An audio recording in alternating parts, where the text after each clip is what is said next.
হাদি হত্যা সম্পর্কে বিস্ফোরক মন্তব্যের জেরে পশ্চিমবঙ্গের সাবেক মুখ্যমন্ত্রী মমতা ব্যানার্জি গ্রেফতার করা হয়েছে বলে জানিয়েছে ভারতের বার্তা সংস্থা ANI। গ্রেফতারের পর পুলিশ হেফাজতে নেওয়া হয়েছে বলে জানিয়েছে সংস্থাটি। বুধবার রাষ্ট্রদ্রোহিতার জামিন অযোগ্য ধারায় একাধিক মামলা করা হয় তৃণমূল কংগ্রেস নেত্রীর বিরুদ্ধে। শিলিগুড়ি সাইবার ক্রাইম থানায় অভিযোগ দায়ের করেন আইনজীবী রিঙ্কু চ্যাটার্জি। বিধানসভা নির্বাচনে পরাজয়ের পর প্রথম রাজনৈতিক কর্মসূচিতেই বোমা ফাটালেন পশ্চিমবঙ্গের সাবেক মুখ্যমন্ত্রী ও তৃণমূল কংগ্রেসের প্রধান মমতা ব্যানার্জি। ওসমান হাদির হত্যাকাণ্ড নিয়ে বিস্ফোরক মন্তব্যের পরে উত্তাল হয়ে উঠেছে বাংলাদেশের রাজনৈতিক অঙ্গন। সেই সঙ্গে কেঁপে উঠেছে মোদির মসনদ। তারই প্রতিক্রিয়ায় গ্রেফতার হচ্ছেন মমতা। ওসমান হাদি হত্যাকাণ্ড নিয়ে বক্তব্য রাখায় ২৪ ঘন্টার মধ্যে এবার চরম বিপদে পশ্চিমবঙ্গের সদ্য ক্ষমতা হারানো মুখ্যমন্ত্রী মমতা ব্যানার্জি। বাংলাদেশের ওসমান হাদি হত্যাকাণ্ডে ভারতের কেন্দ্রীয় স্বরাষ্ট্রমন্ত্রী অমিত শাহকে জড়িয়ে চাঞ্চল্যকর বক্তব্য রেখেছিলেন তিনি। বিধানসভা নির্বাচনে দলের শোচনীয় পরাজয়ের পর চাপা ক্ষোভ ছিল তৃণমূল নেতাকর্মীদের মধ্যে। চাপা ক্ষোভ এখন প্রকাশ্যে। মমতা বন্দ্যোপাধ্যায়ের একটি জনসভায় দাঁড়িয়ে তিনি এমন এক বিস্ফোরক বোমা ফাটিয়েছেন যার পরতে পরতে লুকিয়ে আছে এক বিশাল আন্তর্জাতিক ষড়যন্ত্রের গন্ধ। আর এই একটি মাত্র বক্তব্যেই রীতিমতো এপার বাংলা থেকে ওপার বাংলা দুই বঙ্গেই দাও দাও করে আগুন লেগে গেছে। বাংলাদেশের মানুষের হৃদয়ের স্পন্দন শহীদ শরীফ ওসমান হাদিকে ভারতের পরামর্শে ভারতের ষড়যন্ত্রী যে তাকে শেষ করে দেওয়া হয়েছে তা এদেশের মানুষ অনেক আগে থেকেই আশঙ্কা করেছিল। কারণ এই ওসমান হাদি সর্বদা ভারতের আধিপত্যের বিরুদ্ধে, তাদের আগ্রাসনের বিরুদ্ধে, বাংলাদেশের পক্ষে, বাংলাদেশের মানুষের পক্ষে, ইনসাফের পক্ষে, সত্যের পক্ষে তিনি সর্বদা বলিষ্ঠ কণ্ঠে, বজ্র কণ্ঠে আওয়াজ তুলেছেন। যে কারণেই ভারতের পূর্ব পরিকল্পিতভাবেই এই ওসমান হাদিকে শেষ করে দেওয়া হয়েছে। অবশেষে এদেশের মানুষের সেই আশঙ্কাই বাস্তবায়ন হচ্ছে। কারণ এ ব্যাপারে এ বিষয়ে ইতিমধ্যে মুখ খুলেছেন সাবেক মুখ্যমন্ত্রী মমতা ব্যানার্জি। তার দাবি যে এই ঘটনায় সরাসরি জড়িত ভারতের স্বরাষ্ট্রমন্ত্রী অমিত শাহ। তিনি এই অমিত শাহকে নিয়ে মুখ খোলার কারণে ইতিমধ্যে এই ভারতের সাবেক মুখ্যমন্ত্রী মমতা ব্যানার্জির বিরুদ্ধে মামলা করা হয়েছে এবং ইতিমধ্যে তাকে গ্রেফতার করা হয়েছে। দর্শক, এ বিষয়ের কিছু অংশ ভিডিওর শুরুতে শিরোনামে আপনারা দেখেছেন, বিস্তারিত পুরো ভিডিও জুড়ে। তার আগে আমার একটা অনুরোধ, যারা আমার চ্যানেলে নতুন আসছেন চ্যানেলটি সাবস্ক্রাইব করে ওয়াল ক্লিক করে বেল আইকনটি বাজিয়ে দিন। দর্শক, চলুন দেখে আসি মমতা ব্যানার্জি কি জানেন, কার পরামর্শে, কার ইন্ধনে এ ধরনের ঘটনা ঘটানো হয়েছে সেটা আপনারা পুরো ভিডিওটা দেখলেই বুঝতে পারবেন। ভিডিওটা অত্যন্ত গুরুত্বপূর্ণ, তাই ধৈর্য ধরে একটি লাইক এবং পুরো ভিডিওটা শেষ পর্যন্ত দেখতে থাকুন। কাকে দিয়ে খুন করিয়েছিলেন? জি, আমি ফয়সাল করিম মাসুদ। কার কার নাম বেরিয়েছিল? আজ গভর্নমেন্ট চেঞ্জ হলেও মনে রাখবেন, আমি তো সবটাই জানি। পিছনে বেশ কিছু কারণ আছে, কারণ আমি তার প্রচারণে ছিলাম। দর্শক, স্ক্রিনের শুরুতেই যে বক্তব্যটি শুনছিলেন এটি ভারতের পশ্চিমবঙ্গের সাবেক মুখ্যমন্ত্রী এবং বর্তমান বিরোধী দলীয় নেত্রী মমতা বন্দ্যোপাধ্যায়ের। একটি জনসভায় দাঁড়িয়ে তিনি এমন এক বিস্ফোরক বোমা ফাটিয়েছেন যার পরতে পরতে লুকিয়ে আছে এক বিশাল আন্তর্জাতিক ষড়যন্ত্রের গন্ধ। আর এই একটি মাত্র বক্তব্যেই রীতিমতো এপার বাংলা থেকে ওপার বাংলা দুই বঙ্গেই দাও দাও করে আগুন লেগে গেছে। কেন জানেন? কারণ মমতা বন্দ্যোপাধ্যায় তার এই বক্তব্যের মাধ্যমে সরাসরি ভারতের প্রধানমন্ত্রী নরেন্দ্র মোদী এবং স্বরাষ্ট্রমন্ত্রী অমিত শাহকে টার্গেট করেছেন। তিনি সরাসরি মোদীকে উদ্দেশ্য করে প্রশ্ন ছুড়ে দিয়েছেন, কাকে দিয়ে খুন করিয়েছিলেন? আর এই খুনের শিকার হয়েছিলেন ইনকিলাব মঞ্চের মুখপাত্র শহীদ শরীফ ওসমান হাদি। মমতা বন্দ্যোপাধ্যায় কোনো সাধারণ রাজনৈতিক ব্যক্তি নন। তিনি পশ্চিমবঙ্গের দীর্ঘ সময়ের মুখ্যমন্ত্রী ছিলেন এবং রাজ্য প্রশাসনের নারী নক্ষত্র তার নখদর্পণে। তাই একজন সাবেক মুখ্যমন্ত্রীর মুখ থেকে যখন এমন কথা বের হয় তখন তার ওজন কিন্তু অনেক। তারপরে হোম মিনিস্টার নিজে আমাকে ফোন করে বলছেন, आप थोड़ा आपको बंगाल पुलिस को बोल दो, ये बात बाहर में नहीं कहने के लिए, ये देश के लिए है। তিনি যখন প্রকাশ্যে আঙুল তুলে নরেন্দ্র মোদী এবং অমিত শাহের দিকে খুনের ইঙ্গিত করেন তখন আর বুঝতে বাকি থাকে না যে শহীদ শরীফ ওসমান হাদি হত্যাকাণ্ডের পেছনে কত বড় আন্তর্জাতিক গেম প্ল্যান কাজ করেছে। আজকের ভিডিওতে আমরা সেই লোমহর্ষক গেম প্ল্যান এবং বাংলাদেশের ভেতরের কিছু গাদ্দার বা সহযোগীদের নিয়ে আলোচনা করব, যাদের ব্যবহার করে ভারতের ইন্ধনে এই দেশপ্রেমিক নেতাকে দুনিয়া থেকে সরিয়ে দেওয়া হয়েছে।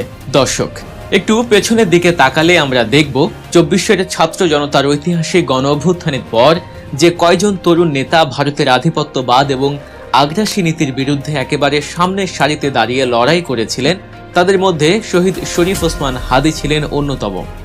বাংলাদেশের রাজনীতিতে ভারতের নগ্ন হস্তক্ষেপ, সীমান্ত হত্যা থেকে শুরু করে প্রতিটি বিষয়ে তার কণ্ঠ ছিল বজ্রের মতো কঠিন। স্পষ্টতই তিনি নরেন্দ্র মোদী সরকারের রক্তচক্ষুশূলে পরিণত হয়েছিল। ভারতের নীতি নির্ধারকদের কাছে এটা পরিষ্কার হয়ে গিয়েছিল যে হাদিকে না থামালে বাংলাদেশে তাদের আধিপত্য বিস্তারের পথে অনেক বড় কাঁটা হয়ে থাকবেন তিনি।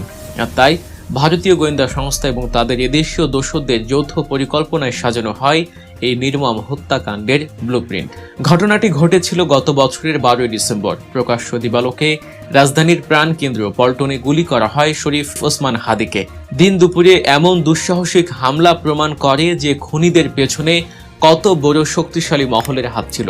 গুলিবিদ্ধ হওয়ার পর হাসপাতালে টানা কয়েকদিন মৃত্যুর সাথে পাঞ্জা লড়ে 18 ডিসেম্বর সিঙ্গাপুরের একটি হাসপাতালে চিরবিদায় নেন এই অকুতভয় তরুণ নেতা।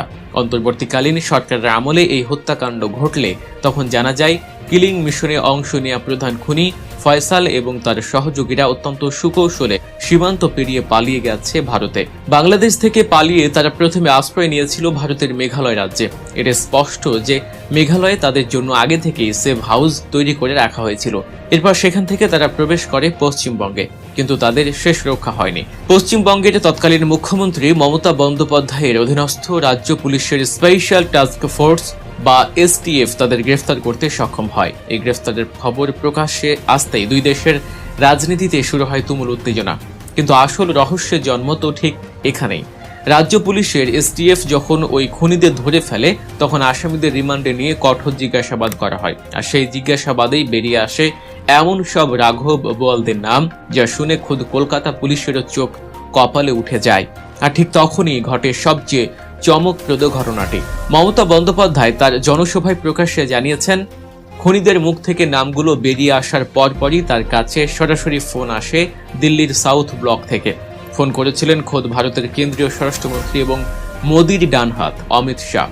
মমতা দাবি করছেন অমিত শাহ নিজে তাকে ফোন করে অত্যন্ত কড়া ভাষায় বলেছিলেন, আপনি আপনার পুলিশকে বলে দিন এই নামগুলো যেন কোনোভাবেই বাইরে না যায়, কারণ এটা দেশের ব্যাপার। দর্শক, একটু ঠান্ডা মাথায় চিন্তা করুন। বাংলাদেশের একজন ছাত্র নেতাকে হত্যার পর সেই খুনিরা ভারতে পালানোর পর যখন ধরা পড়ে, তখন ভারতের স্বরাষ্ট্রমন্ত্রী কেন তাদের বাঁচাতে বা আসল নির্দেশদাতাদের নাম আড়াল করতে এতটা মরিয়া হয়ে উঠবেন? কাকে দিয়ে এই খুন করানো হয়েছিল? কেন অমিত শাহ এই বিষয়টি ধামাচাপা দিতে চাইলেন? এর মানে কি এই নয় যে শরীফ ওসমান হাদি হত্যাকাণ্ডের সাথে সরাসরি নরেন্দ্র মোদীর কোনো না কোনো গভীর যোগসাজশ রয়েছে? তারা কি ভয় পাচ্ছিল যে খুনিদের জবানবন্দিতে দিল্লির ব্লুপ্রিন্ট ফাঁস হয়ে যাবে? ইনকিলাব মঞ্চের মুখপাত্র শহীদ শরীফ ওসমান হাদিকে যে বা যাহারাই শেষ করে দিয়েছে, এ ব্যাপারে এদেশের মানুষ অনেক আগে থেকেই আশঙ্কা করেছিল যে এই ঘটনায় ভারতের হাত রয়েছে এবং ভারতের ইন্ধনে, ভারতের পরামর্শে, ভারতের ষড়যন্ত্রী এ ধরনের একটা কাজ, এ ধরনের একটা ঘটনা ঘটানো হয়েছে। কারণ এই ওসমান হাদি তিনি কখনো কাউকে পরোয়া করে নাই। তিনি সর্বদা ভারতের আগ্রাসনের বিরুদ্ধে, ভারতের আধিপত্যের বিরুদ্ধে তিনি বলিষ্ঠ কণ্ঠে, বজ্র কণ্ঠে সর্বদা আওয়াজ তুলেছেন।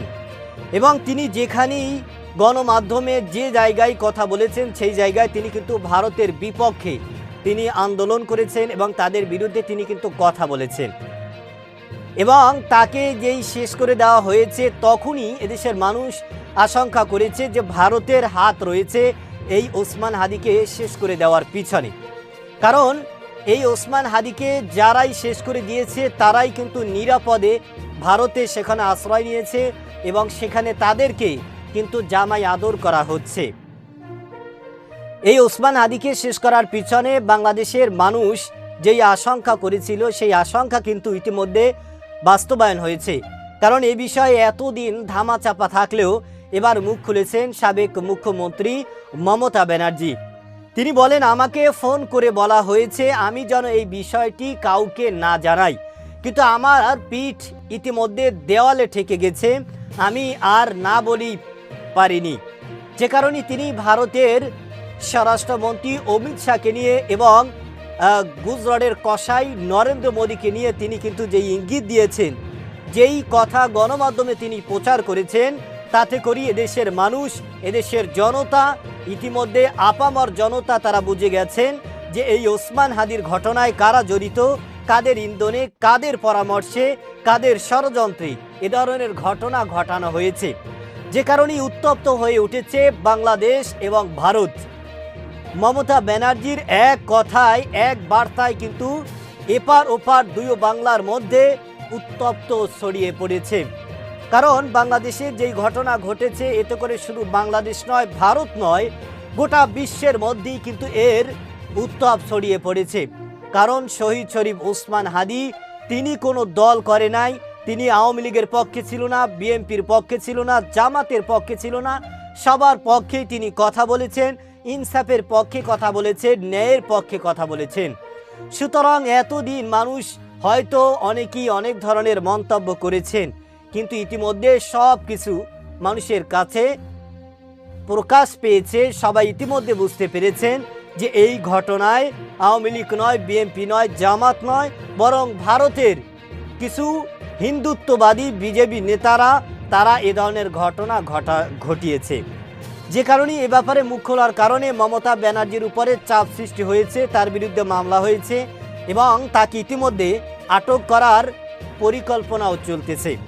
দর্শক, এ ব্যাপারে আপনার কি মতামত? আপনার কি মনে হয় যে এই ঘটনা আসলে ভারতের হাত রয়েছে এবং তাদের পরামর্শে ষড়যন্ত্রে এ ধরনের ঘটনা ঘটানো হয়েছে? আপনার মূল্যবান মতামত আমাদের কমেন্ট সেকশনে অবশ্যই জানাবেন। আজ এ পর্যন্তই। সুস্থ থাকবেন, ভালো থাকবেন। দেখা হবে আগামী কোনো ভিডিওতে, কথা হবে নতুন কোনো বিষয় নিয়ে। সে পর্যন্ত ভালো থাকবেন। খোদা হাফেজ।